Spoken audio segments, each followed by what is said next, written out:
I saw this text-based game available on Steam.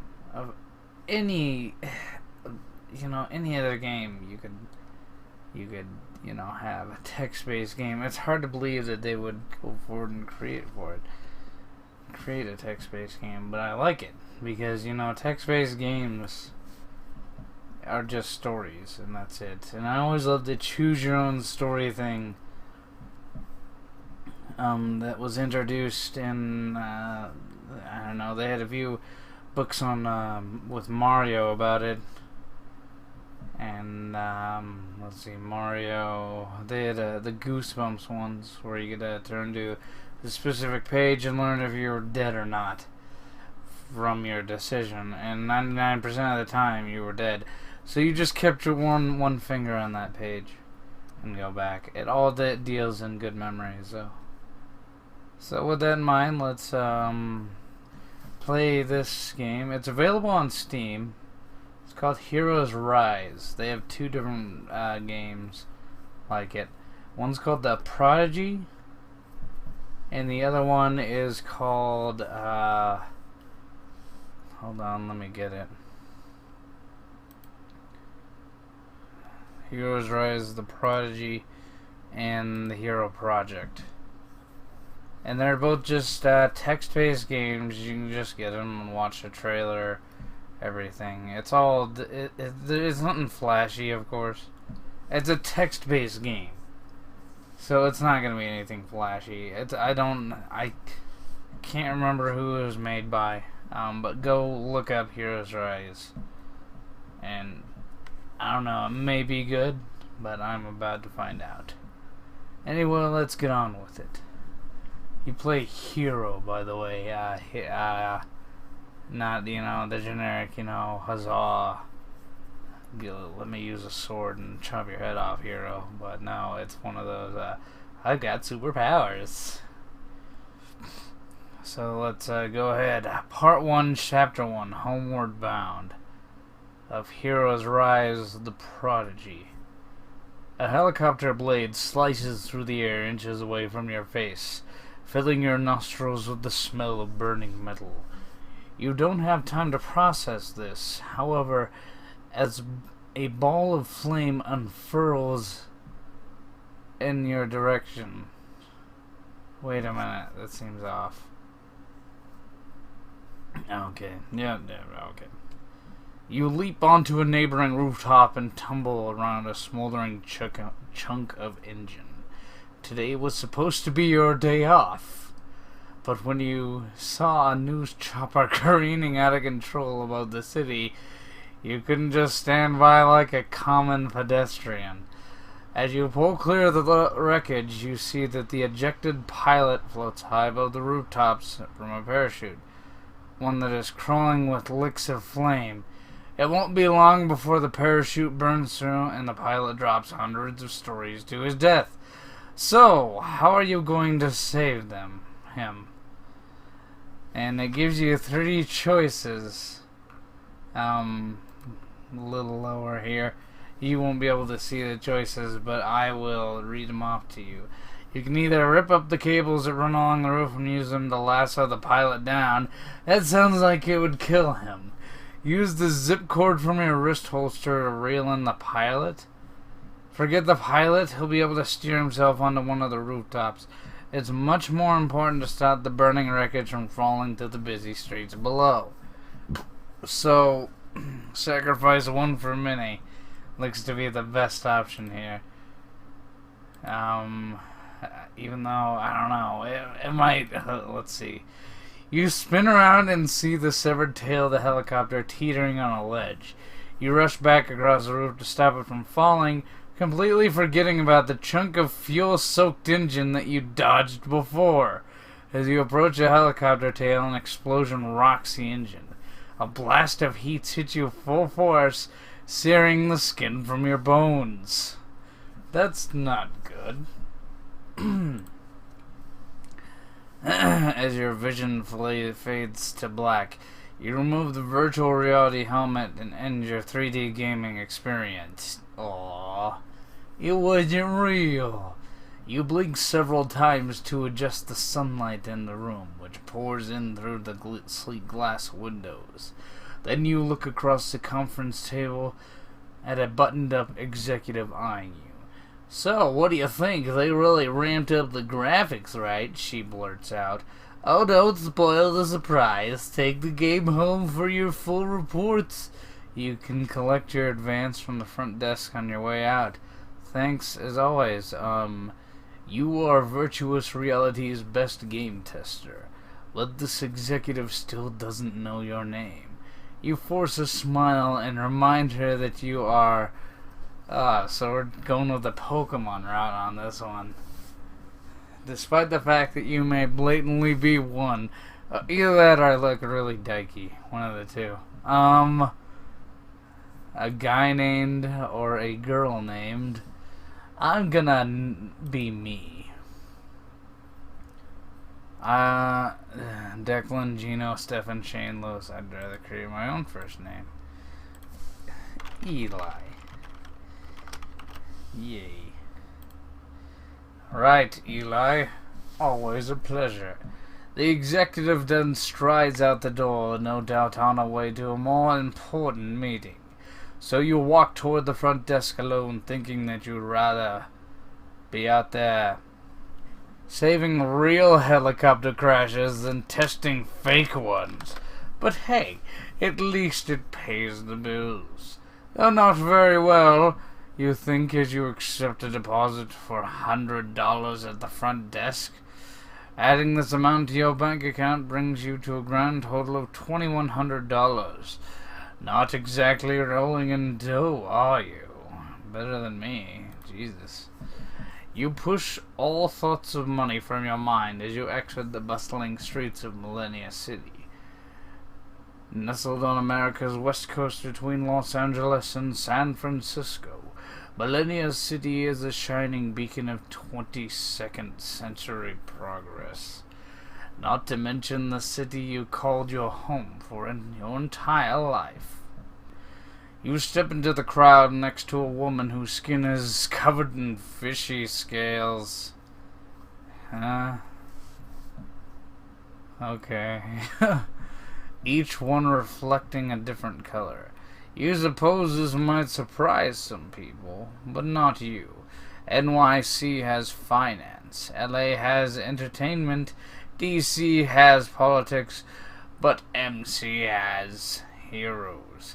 It's the powered capital of the country. A fact that you're reminded of as a sonic boom pulses through the air. You look up to see twin blondes rocketing across the sky. A cloud of smoke is left in their wake. You sigh, knowing that you belong up there with the legends instead of down here with the masses. He's very...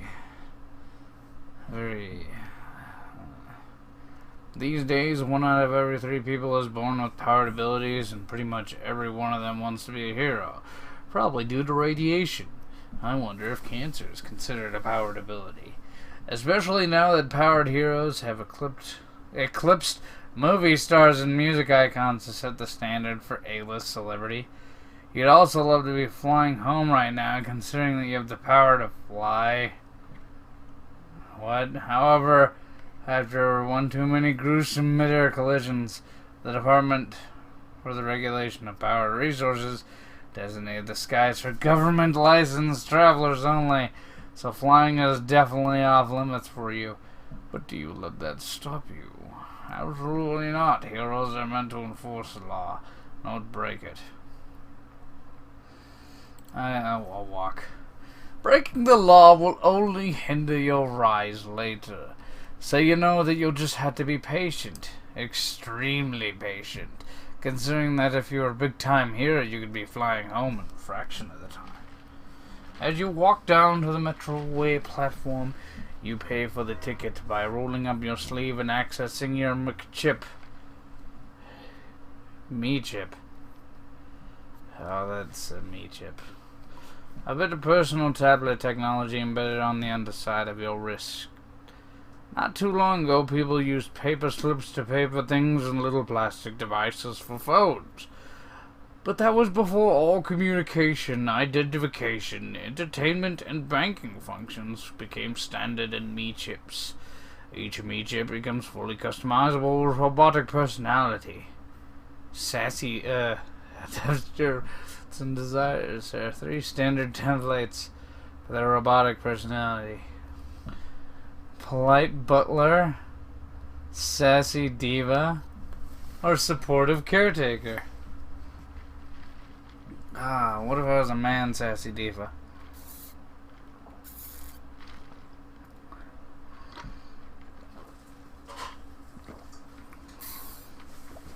Ooh. I'm thirsty.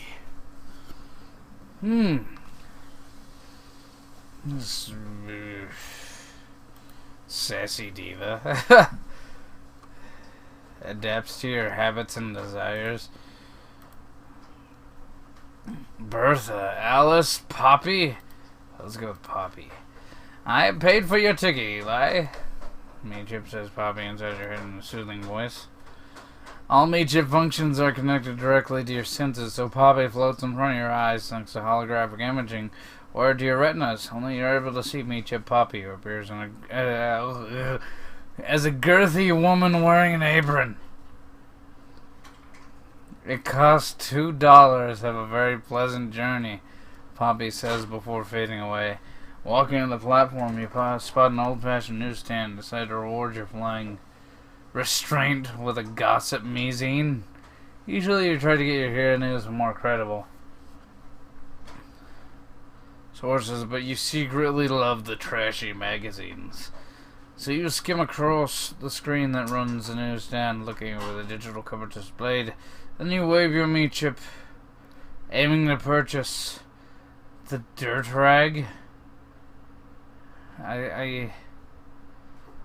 Let's buy. What? Let's go fancy and get capes and cowls. Capes and Cows is the premier hero. Undo. Currently featuring a special on recent trends in hero bootwear. Of course, Gila is on the cover modeling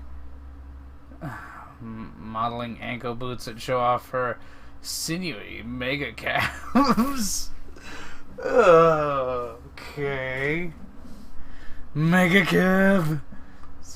Okay. You finally emerge from the metroway in your neighborhood, MC's eastern fringes, which consist mostly of public housing projects, pawn shops, and liquor marts. Despite its lack of charms, the fringes are still home, so you start to relax as you approach your apartment building. A loud chunk of glass snaps your senses to attention. Half a block up, you spot a body that has been thrown through the windshield of a car. A teenage boy with writhing snakes coiled around his outstretched arm stands on the sidewalk nearby. Before you can even blink, the body of the windshield leaps into the sky. It's another teenage boy whose woolly knees bend backwards like a goat's. Ugh, this is gross. Slugger, you curse to yourself. Another slugger? Another animal gang fight. The eastern fringes are home to a large portion of the animalistic powered population, widely known to have the most interspecies tension. There's especially a fierce feud between two local anti-gangs, the Cloven and the Scales. As Goat Boy bounds through the air, Snake Boy reacts. His armed snakes surge forward, straightening their impossibly long bodies and clamping onto the Great Boy's thighs with their teeth. Snake Boy then whips his arms back, using the snakes as levers to smash Goat Boy into the pavement.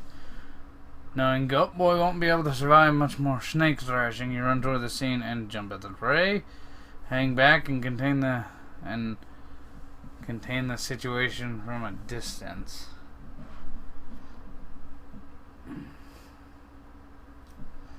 No time to think. Gotta jump. You're on Snake Boy so fast, he doesn't even see you coming. In addition to your flight powers, you have the ability to generate wild and wield surges of energy. What power do you want to utilize here?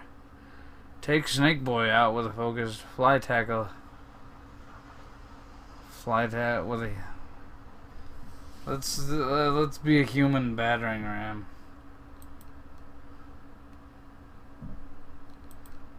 Running at full speed, you jump forward and give yourself a boost with your flight powers. Rocketing like a bullet, you slam on the Snake Boy and knock him into a nearby wall. With Snake Boy departed, you turn your attention back to Goat Boy. He's already bounding up the street, bleeding curses as he flees, which is just as well. Your only goal here was to stop the teens from killing each other, since getting involved is technically an illegal act of vigilantism. Before any powered individual can start a career as a professional hero, he or she must apply for a powered hero license. To lessen the number of applicants, the DRPR makes the process rather lengthy and expensive. You complete all the paperwork and pass the power competency test, but you've been saving up a while to pay the hefty application fee. So with Goat Boy gone and Snake Boy neutralized, it's time to leave before you get into any unnecessary trouble.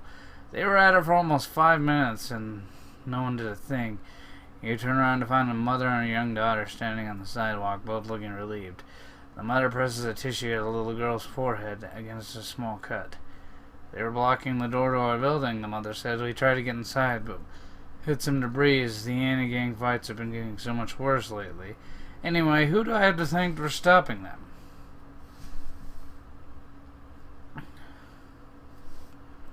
Let's tell her who I am. I'm Eli Sterling, you say, shaking her hand. Just doing my part to keep the neighborhood safe. Thank you, Eli, the mother says. Are you a real live powered hero? The little girl whispered, gazing up at you. Oh, yes, he is, the mother answered. Just get home safely as you continue toward your home, wanting to admit you aren't a real hero.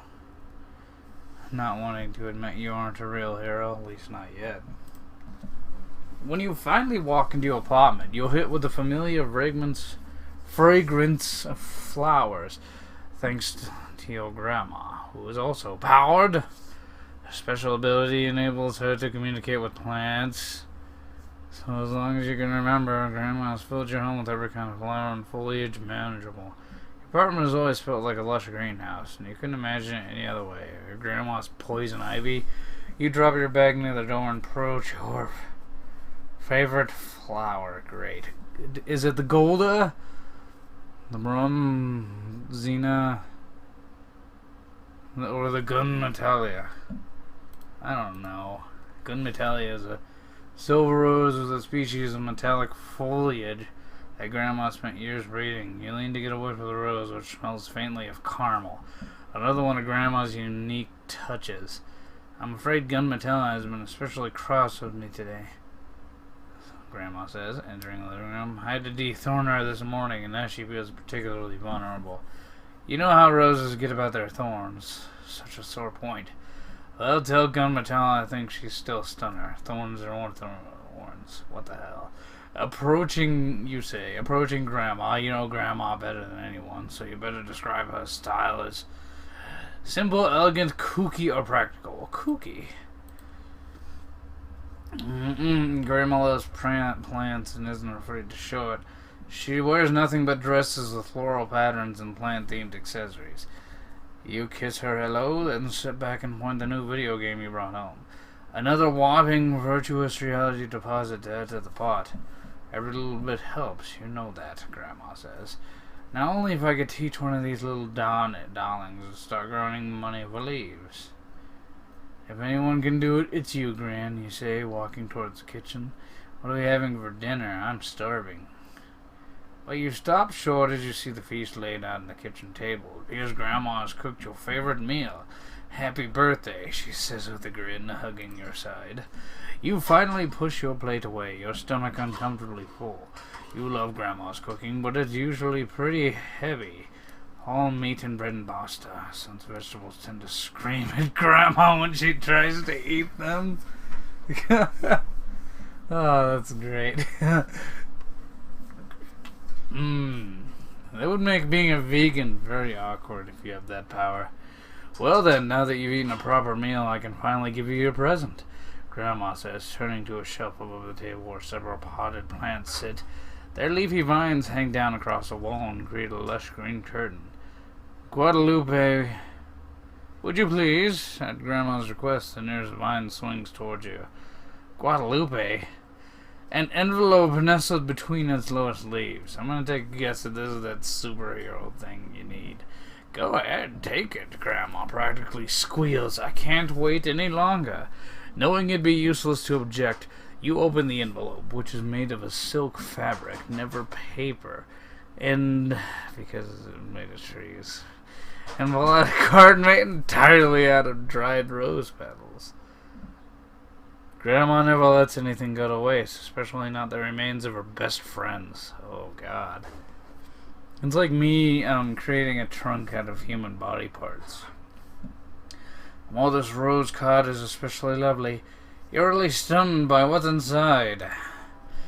A brand new DRPR issued Power Hero license for you.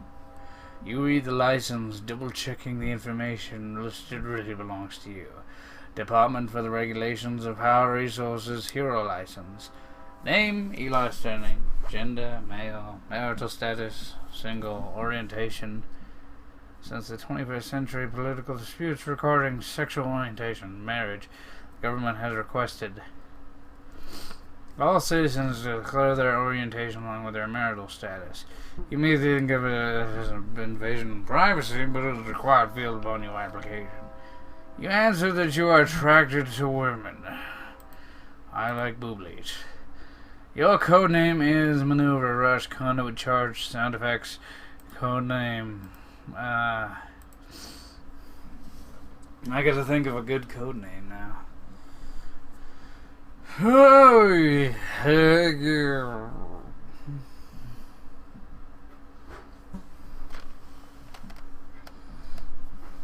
Love Machine. Code name Love Machine. Yay. Name, Eli Sterling. Gender, male. God, I get it, an archer. Marital status, single. Orientation, straight. Codename, Love Machine. You stare down in disbelief at the license Grandma had just given you for your best birthday present ever. How? You start to ask, not sure where to begin. Someone just needed to pay the outstanding bill on your application, Grandma says, beaming. But, Gran, this is too much. We can't possibly afford... Hush, Grandma says, crossing her arms. I had to spend all that extra potpourri money on something useful, didn't I? Grandma smiles at you, then looks at the tree in the corner of the kitchen. She nods, and right on cue, the tree begins to shake, letting loose a shower of sparkling seeds. Grandma only has that old tree shake... shimmers on the most special of occasions. Thank you, Gran. It's all you can manage. It's only what you deserve, Eli, Grandma says, leaning back in her chair and stroking the shimmer tree. Besides, it's what your parents would have wanted. That is chapter 1 so far, so let's keep going. Chapter 2, By the Roots.